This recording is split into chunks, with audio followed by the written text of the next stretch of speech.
universe? God? Yoda? Einstein? Whoever's out there.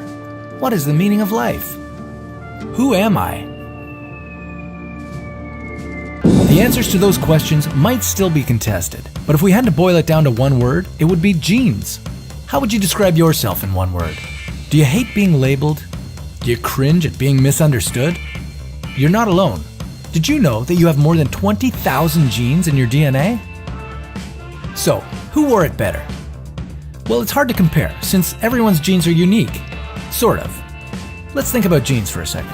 I'm really talking about the pants this time. A pair of jeans is a pair of jeans. Every pair is made with thousands of small denim fibers, but genes vary in color, size, and other stylistic features. Humans are kind of the same way. We're all comprised of about 25,000 genes, and most of these genes are the same in every human.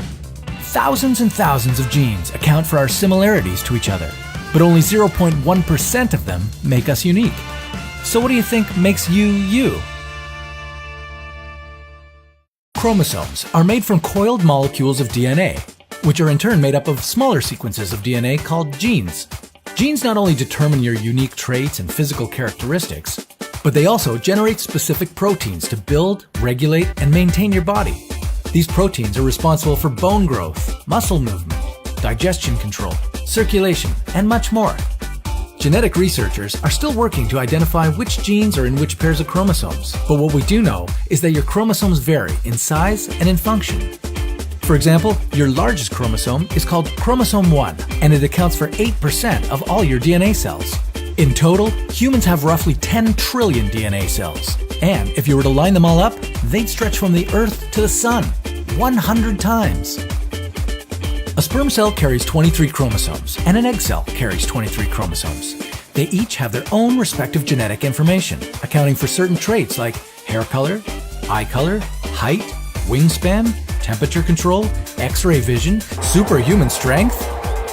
Okay, we're getting ahead of ourselves. Your genes might not be able to make you bulletproof, but you can still call yourself a mutant if that's what makes you happy. The sperm cell and the egg cell combine to create a new cell, setting off a chain reaction of cell divisions, which will eventually produce another human. But as new cells are being created to form, well, you, genetic information from your father and your mother is being shuffled around and randomly assigned to your cells. These determine your hair color, your eye color, and so on. Don't be alarmed if you've got a sibling who doesn't look exactly like you. It's not an alien conspiracy. The two of you simply got a different mix of your parents' genes, and that's what makes you special. I'm the special one, right, Mom? All babies get one X chromosome from their mother, but it's a 50-50 chance they'll get one from their father.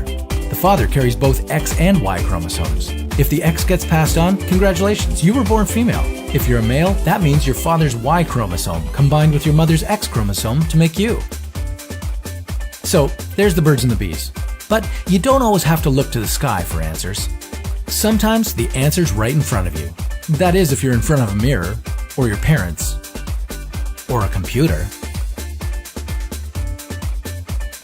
Maybe you've heard of the Blue Man Group, but have you heard of the Fugate family?